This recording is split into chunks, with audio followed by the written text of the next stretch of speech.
Welcome to Talking Out Your Glass. I'm Sean Wagoner. Freely sharing his knowledge of the techniques he learned in Venice, Richard Marquis demonstrated and taught throughout the United States, Europe, Japan, Australia, and New Zealand. The effect of Venetian glassblowing techniques on American studio glass enabled glass artists to expand their technical vocabularies, and combined with new and experimental approaches, led to the redefinition of glass as an artistic medium. In part 2 of my interview with the artist, we discuss his personal archive units, his work with Dante Marioni and the Marquiscarpas, as well as how he ended up settling on Whidbey Island. Marquis arrived on Whidbey Island in 1982 as a long-haired 37-year-old pioneer of the studio glass movement. Today, his highly recognizable and whimsical works are sought after and exhibited widely in museum shows and surveys. Dick, you ended up on Whidbey Island because of Noble Effort. Talk a little bit about that company and its goals. I was teaching at UCLA. It was a really good job. I could do anything I wanted, really, except I just didn't like the place. I didn't like Los Angeles. And I also realized that I wasn't getting any better. My skills of blowing glass and making things wasn't getting any better because I was teaching. And so I decided to give up the teaching job, and the best way for me to get better would be to make a bunch of things. And in those days, there wasn't really the hired gun like there is now. Now you can be a hired gun and go to work for somebody like Dale, or and you could work or work for Lino, and you can get really skilled because you're working really hard all the time making things. When I back then that was in early 80s, I decided to get out of teaching. And the best way then was just to do a production studio. And so I'd done a production studio before, and that's when we did it. It was called Marquis Deluxe Studios, and we did it just for a few years. It had a beginning and an end because I wanted to get the tools together and the skills together, and that worked, and we all went our separate ways. That was with Jack Wax and Jody Fine. And then to do Noble Effort, I did a world search and decided the best place for me to move to was up in the Northwest. Originally the San Juans, but when I actually got to the San Juan Islands, just the practical things about the propane had to come over on a barge and got more expensive, and electricity and building codes. So I ended up on this Whidbey Island where I am now. And I took an old friend, Ro Purser.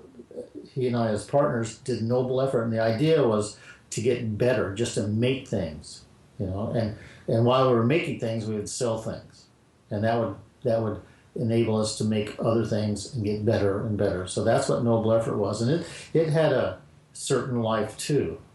It wasn't going to go on forever, and it came to a point where it was time to quit. And so then I always made, even during the production days with Marlux and Noble Effort, I was still making my own stuff. I had better access, I mean, I had facilities and really skillful help to help me make things. So did you open your studio on Whidbey that you have now right after that, or when did that happen? Right, yeah, we shifted up to Whidbey in 82. I went back to UCLA. I took a semester off, went back for a semester, then finally shifted up here, and we were here for a year, built another temporary studio at a rental place. Then I bought the acreage where I am now, and in 83 we built a glass shop here, which is the same shop I use now, except it's different and bigger. So I've been on Whidbey almost half my life. It's sort of interesting. What's it like there? I mean, you must like it because you've stayed there all this time. I like it. I never thought it would change when I moved up here.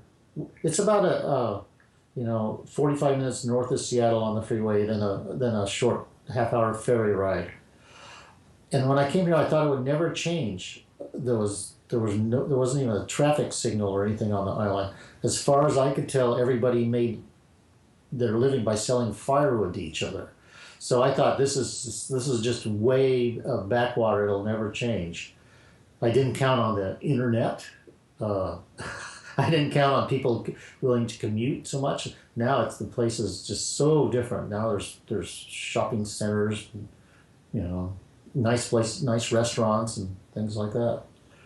There's still many artists on the island, which is good, but it changes. In the summer, it really changes. From your studio on Whidbey, you've made some of your signature series, such as your personal archive units. Describe those. Oh, that came from just how cluttered my studio was, because I had all these collections of things, and then my work, I have shelves, cabinets with a collection of stuff, things I collect, things I like, and the stuff I made, and I was just looking at my work that way, and I got used to seeing my work with all this clutter, and then I'd go to a gallery or a museum show and see one of my pieces on this beautiful white pedestal with really dramatic lighting. I go, wait a minute, it's not the same. So I was trying to recreate that cluttered, busy look that I saw in my shop. So I made these small cabinets, and they're also based on Kenny Price did the famous Happy Curios show in LA County, where he had these where he made shelving units or cabinets to hold his fake Mexican ware, and that was a big influence. But I couldn't make it like his, so I just made a really shoddy craftsmanship. I just made the wood with a skill saw and cheap plywood and bad paint. I still have those. I took for storage, all the pieces were taken off the cabinets and put away, and then I still have the cabinets, and I've been looking at the cabinets recently thinking I should just pull them out again and put something else on them. So those things might reappear, and they would have been done in it was 84, yeah. So that's a long time ago. Yeah, in 1987, you started working with Dante Marioni. Talk a little bit about your teapot goblets. Oh yeah, I knew Dante since he was 7 or 8 years old, and I watched him sort of growing up. I was always good friends with his dad, Paul, and he got better and better. He just got better and better, and he used to come up and he worked for Noble Effort for a little bit, and then we started doing things together. We were both interested in a lot of the stuff Tobias Scarpa did and Carlos Scarpa did in Italy, and so we sort of made those things. And he had all these skills. I could make all the cane. I'd make all the teapots. I'd put them in a warm-up oven in the garage. Dante would come up and we'd assemble them because he's really good at it. So he would come up and he would gaff, and I'd be his assistant. And we'd put these things together. We did them because we could, and they were fun and they were easy. And we went through ideas. We got through ideas really quickly. They progressed pretty fast. And then after that, we do it maybe once or twice a year for a weekend. I still deal. I still hang out with Dante. We still make things together, but we haven't made any of the cups for a long time. Was that a popular item? Oh yeah, because it's kind of like getting two things for one. Yeah, and it's like little worlds collided. Dante's world collided with my world, colliding with Italian traditional cup making. How and why were the Marquiscarpas created? I'd been making. I knew how to make murrine, and I made a lot of nice patterned murrine, and I was going to make. Besides, I used them mostly in blowing, and we made, with Noble Effort, we made marbles. But I wanted to make these things, and were based on these forms that Carlos Scarpa made for Venetian before and after the Second World War. But I just the things I had in my head looked just exactly like the things he had made, so I couldn't go there. And I was actually in New Zealand, walking on a beach with Lino Talipietro and Dante. I was telling Lino about these things I wanted to make. He says, "Oh, you go ahead and make them anyway. Make them, as close as you can to the originals, and soon they will change and they will be your own work.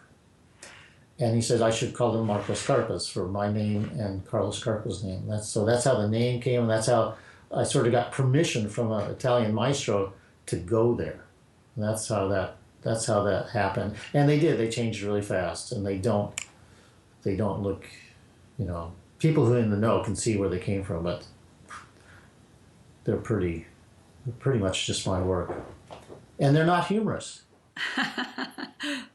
Talk about your work with Bullseye. When did that begin, and what were you doing with them? I knew Dan and Lonnie for ages. I knew Dan from the real old days.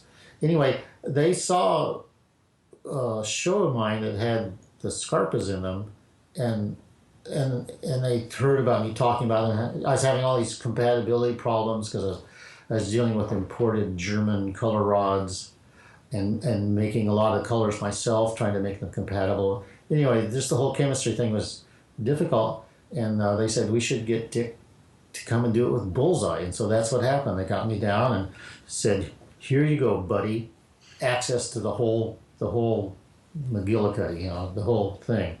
And so I still use Bullseye now for that kind of work. I have, in my shop, I have one room filled with nothing but Bullseye glass, and the other room filled with all the other glass I use, so I don't get them confused. And if I want to make something that's going to be compatible, it's not going to break, then I use Bullseye.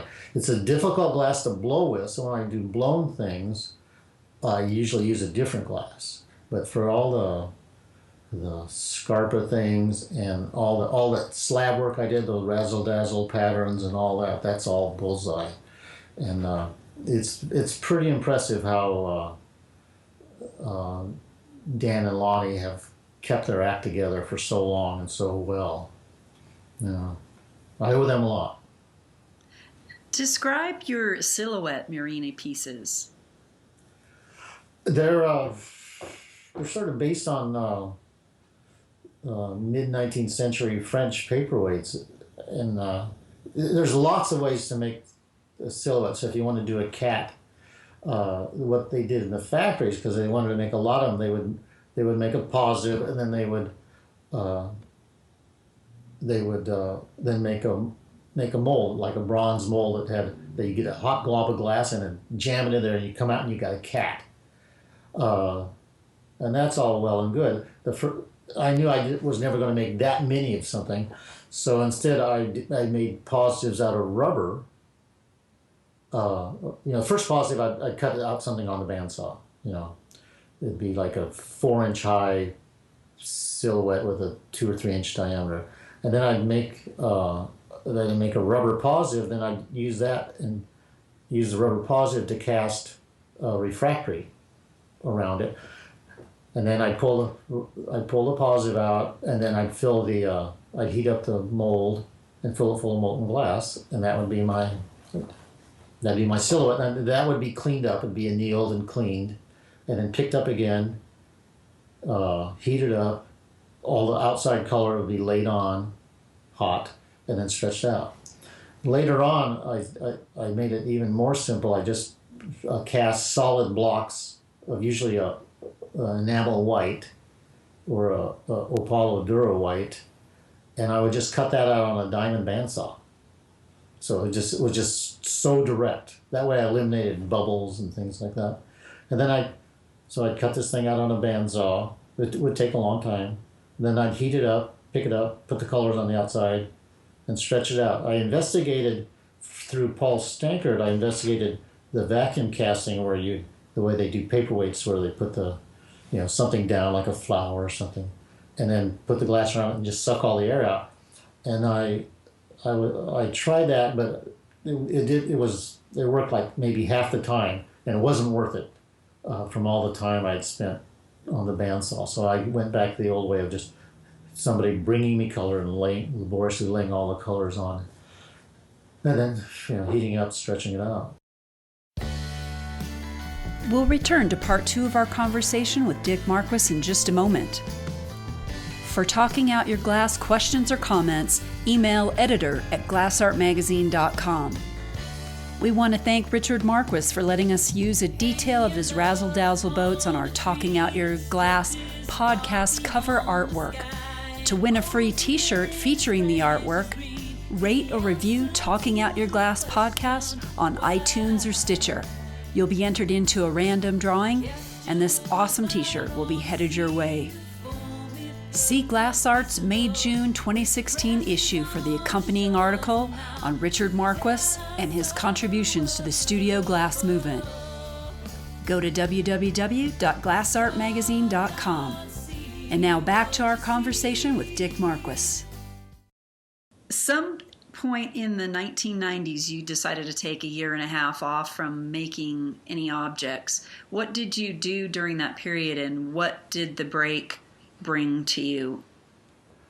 I put the book together, that Tina's book, because I did all the photography. It took a long time first getting the pieces, because they were scattered all over the world, and re-photographing them. And I got interested in, I've always done my own photography, but that time I really got into photography. So that took a long time, putting it together. And there were other things to do. I live on 10 acres, and there's always something to do. So, just in the last, 2 years ago now, our house burned. Where I'm sitting, this is all gone. And so I haven't really done much of my glass work in the last 2 years. So it's almost like another forced hiatus. And I'm really raring to go back to work. Is taking a break invigorating, or does it just interrupt your flow? It's two things. One of them is that it's a time where I can go back and finish things that I started maybe years or decades ago. Because usually I start on everything I make is a series, and I start out like making a dozen of them, and halfway along the line I drop a couple of them, and then I've got a show deadline, so I end up finishing like half of what I started. And all that stuff, the things that I started, have always just been stored away and labeled, and I don't throw anything away. I'm still dealing with all this old work, which is sometimes satisfying and sometimes not. It's not as satisfying as making something new. And I've got my sketchbooks that are full of ideas that I want to do, which will involve firing up again and lining up, help and that kind of thing. But so the hiatus it does both things. I take care of the old stuff and I get ready to make new stuff. Because some of the old stuff is actually, it was worthwhile finishing. It was worthwhile. Okay. It's not as much fun as making new stuff, but. In 1998, there was a retrospective exhibition of your work held at the Seattle Art Museum. What was the effect for you seeing your work in that context? I don't know. It wasn't that different from having a gallery show. It was, although it was different in that I didn't have control over it. I didn't curate it.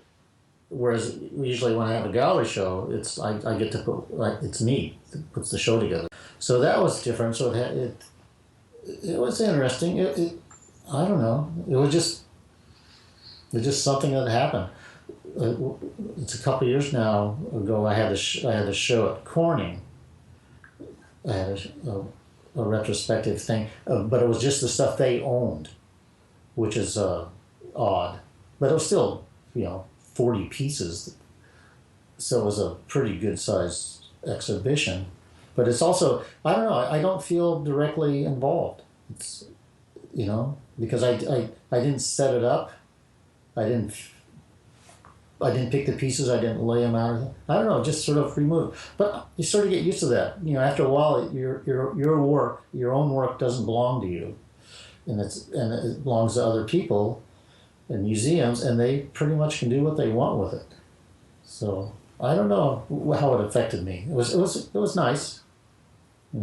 I just wondered if, seeing it all together, you can kind of see the chronology of your ideas and process and what you learned from one, piece to the next, and kind of more like having all your kids come home type of a feeling.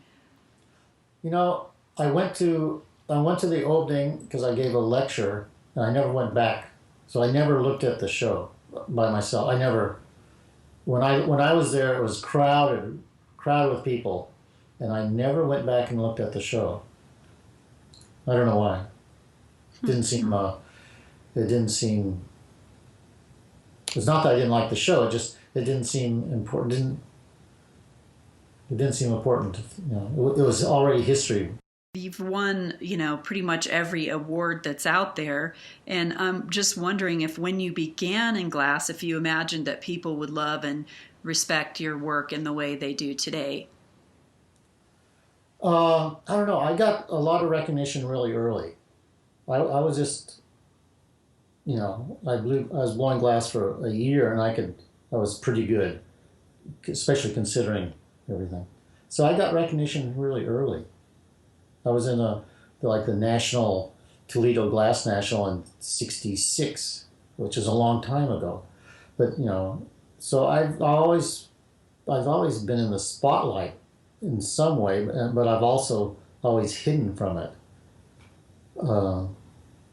It had to have helped spur your career on, though, to get such good feedback early on like that.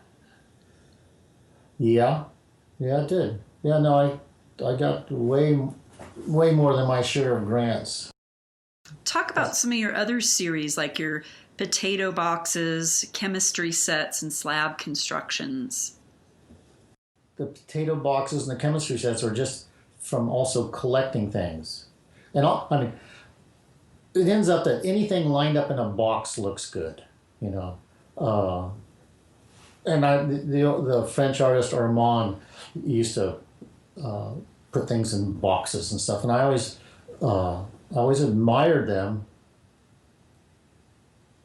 And it's something about multiples, things lined up in rows and columns. It all looks good to me, and so the potato, those kind of boxes, and all the sample boxes I made with fake samples of murrine and Zanferical rod and panels.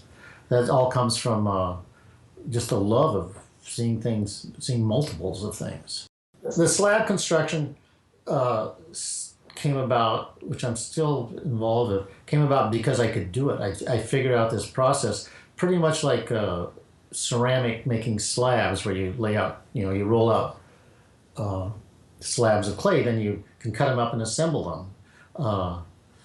And in glass, I realized I could do the same thing because I had all these colors that were, all these bullseye colors that were compatible, that I could heat them up and assemble them with gloves, with Kevlar gloves and masks and silver suits, and there's lots of yelling involved.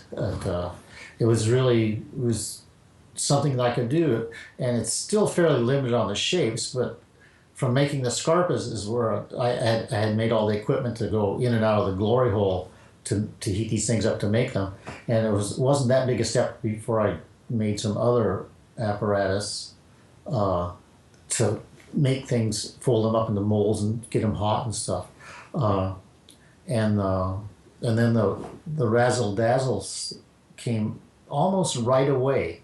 I started making things with stripes, and I looked at it and I said, this reminds me of something. And then I researched it and found out about the World War I razzle dazzle camouflage, which is sort of what those boats I made, what they're based on. And it's still a pretty fun thing to do. It's pretty. I'm looking forward to making some more. But mostly the slab construction came about because I figured out how to do it. And then I went to see if I could do it. Dick, what have you been working on, and what have been the high points in your artistic career in the last 10 years? Well, it'll be mostly the slab construction. I still go back and blow things. There's a book, the guy who was one of my students in a class, he's a doctor named Barry Burstock. He came up once as the class came up for a tour of my place, and he was pretty enthralled and he got excited. And then he ended up doing a book about me. It's called The Way of the Artist, and it's supposedly online now. Okay. But I have, and it was probably done 5 years ago. And I did one thing. I sort of delved into fractals, fractal murrine. Oh, yeah. There's some famous, like the Sierpinski triangle, and I did a bunch of mirrored cars. I blew big shapes and mirrored the inside, put wheels on. They looked like the Bonneville Salt Land speed record cars. I'm actually looking at a couple right now, and I end up just sort of putzing around a lot, and then at the last 2 years after the fire, rebuilding the house took a long time, and then everything that was in the house that was salvaged ended up in my shops, and so that's what I've been doing now, is getting all that stuff out of my shop and getting my shops back together. So talk a little bit about how your perspective on the world of studio glass and glass artists has evolved over the years. Because, like, speaking of Pilchuck, I know that initially when you went up there, you thought, this would never work. And then, look at how it has evolved into what it is. Right. What's your overall take on how things have developed since you began? I'm surprised how well everything turned out. How successful everybody was. And I'm also really not surprised, but I guess impressed with how many varied directions people working in glass are going now. I mean, 3D printing and this and that, it's all, I find it interesting to think about. I'm not interested in doing it, but I'm just so amazed how big it's gotten. But at the same time, there's a lot of people who are not doing it anymore. You may have noticed the whole gallery scene folded up a few years ago, and a lot of people are just. It's not worth it for them to work anymore. You can't afford to make things, yeah. And that's sort of sad. But a lot of people are doing really well. I still have a few galleries, and every once in a while I get a check, and that seems to work out pretty well. Most of the shows I've had the last few years have been museum shows, which it's all well and good, but there's no money involved. So I need to sort of do a little research myself and figure out what I need to do the next few years. In addition to shopping for a new dog, you'll be an artist in residency with Nick Mount at the Museum of Glass in Tacoma in June and Pittsburgh Glass Center in September, focusing on putting things on top of other things. What else is coming up for you, Dick? I realize now, if I wanted to, instead of going someplace like Pilchuck or Haystack, I could go and be a student, which is much more appealing than going and teaching. Or I don't have to go there. I could go to Tahiti. I don't have to. I used to go anywhere where somebody would hand me a free ticket. So I went to a lot of places that I wouldn't have gone to otherwise.